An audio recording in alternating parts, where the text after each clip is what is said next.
My God, I hate drugs.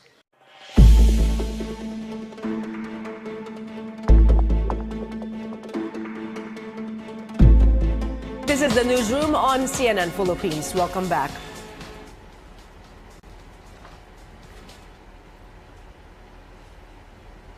It has been almost 5 months of grueling and non-stop fighting. Many lives have been lost in the battle to free Marawi City of terrorists.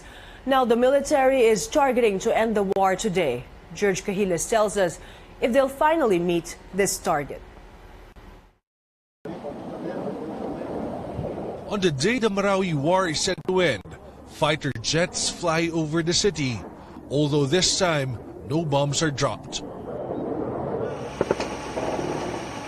Sounds of gunfire are heard as the military and mounted terrorists engage in a battle near the lake. The military is unable to say when it will all end, only that the day is far from over. This day, October 15, is not yet over. Hindi na de-demoralize yung mga sundalo natin. In fact, they're fighting really very hard to finish this fight the soonest. They will try to finish it today, but if not, they will still push harder. The military has set target dates at least 6 times since the war began in May. Ang timeline namin na binigay namin kay Chief of Staff is October 15. But I believe we can achieve that not later than October 15.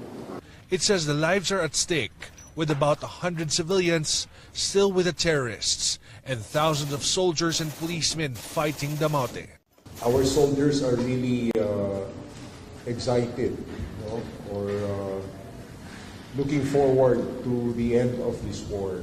Marami po sa kanila really want to go home, to be with their families. A lot of them have been here since day one. Hindi pa nakaka-uwi. Of course, the expectation is there because it has been mentioned October 15 would be, the deadline. But we understand the intricacies of involved in really recovering the areas because we know as a local how difficult it is for our ground troops to really penetrate the area of Lambir and Cagayan. The military reports clashes on Saturday has left at least 20 soldiers injured, among them a battalion commander hit with a sniper bullet. A rescued 16-year-old girl also tells them Maute fighters are forcing women and children hostages to fight. Once they carry arms and start firing at our soldiers, then they become combatants. And our soldiers have the right to defend themselves and to perform their mandate.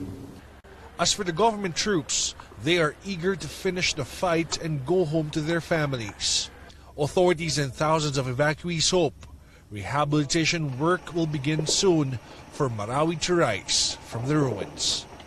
From Marawi City, George Cahiles, CNN Philippines. A look back at how the Marawi crisis unfolded. On May 23rd, mounted terrorists attacked the heart of Marawi City and engaged in a firefight with the military. President Duterte, who was then meeting Russian President Vladimir Putin, cut short his trip and declared martial law in Mindanao. In June, the parents of the Maute brothers were arrested. Later, the Maute patriarch Kayamora died in detention. On July 20, President Duterte visited Marawi for the first time to boost troop morale. In his next 4 visits, he showed a matrix exposing drug money as the source of funding in the Marawi attack. In another visit, he was given a live target, a Maute terrorist to shoot. By August, the number of evacuees has reached hundreds of thousands, many of them forced to stay in evacuation centers. One of the hostages, Catholic priest Chito Suganob, was rescued. Many hostages still remain with the terrorists. Today, day 146 of the fighting, 161 soldiers have been killed in action. The war also claimed the lives of 47 civilians. On the enemy side, 820. The number of internally displaced persons, more than 350,000. If the military fails to retake the city today, it will be the 6th time it has moved the target date. With the war nearing its end, preparations for the city's massive reconstruction are expected to go in full swing. Authorities are meeting with stakeholders to plan for the work ahead. Our senior correspondent David Santos joins us live from Iligan City for the latest. David, what was discussed in the meeting so far?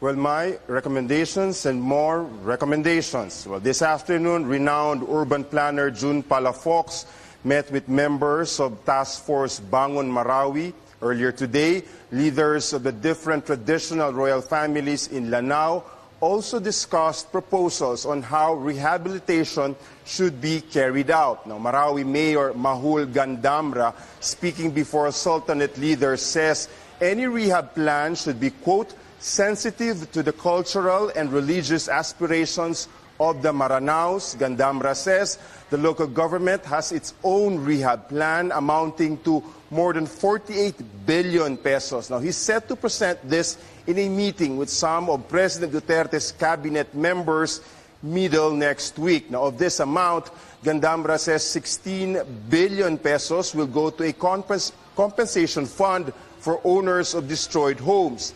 Now, Sultanate leaders are also voicing concern on pronouncements that government may take over vast hectares of land in Marawi once the war ends.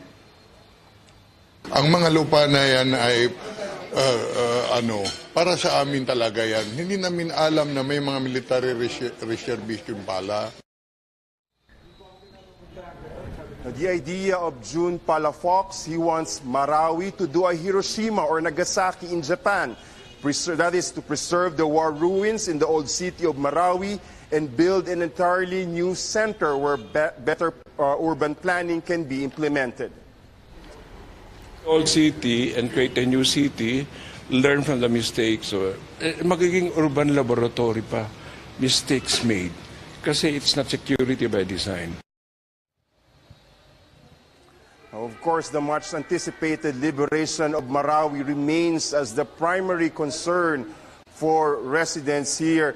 To say they are longing to go home after almost 5 months of grueling wait and staggering destruction to infrastructure and properties is almost an understatement. Now, if and when the military declares it has retaken Marawi, Mayor Gandamra wants Maute leaders captured, preferably alive. Of course, we are urging our government na dapat to talaga, kung sino managot, dapat to, they should be brought to the bar of justice. Now, as they wait, local leaders also want to make sure they are getting ready to see the day Marawi is back in government control. Mai. Marami ang nagre-react sa inyo dun sa top story natin ngayon, yung 2-day nationwide transport strike. Babasahin ko yung mga comments nyo in a bit. Also, yung talk of a supposed destabilization plot against the government. Marami rin ang nagre-react dyan, especially sa Twitter, yung mga binabasa kong reactions kanina. Some from famous personalities, yung iba kung sa average netizen, nagre-react dun sa sinasabi ng gobyerno or ng Malacanang or si President Duterte. Also, his daughter, Mayor Sara Duterte, na may destabilization plot nga at supposedly mag-join down ng forces with the transport groups ang mga ibang grupo associated with the left. Ito ay galing din sa isang official ng LTFRB. Hihingan ko kayo ng reaction dito. Ano masasabi nyo dito sa mga reports ng destabilization plot? And also, pwede ko na basahin yung mga ibang reactions. Benson Santa Ana says, well, everyone, including the government, is already prepared for the transport strike tomorrow. They should just accept change instead. Now, si Francis Kenneth Alamay says, it's a modernization plan, win-win solution. The government must provide subsidy or loans for purchase of new jeepneys for operators to be affected. We also got plenty of angry reactions dun sa report naman ni Makoy Popioko dun sa event ng Tindig Pilipinas.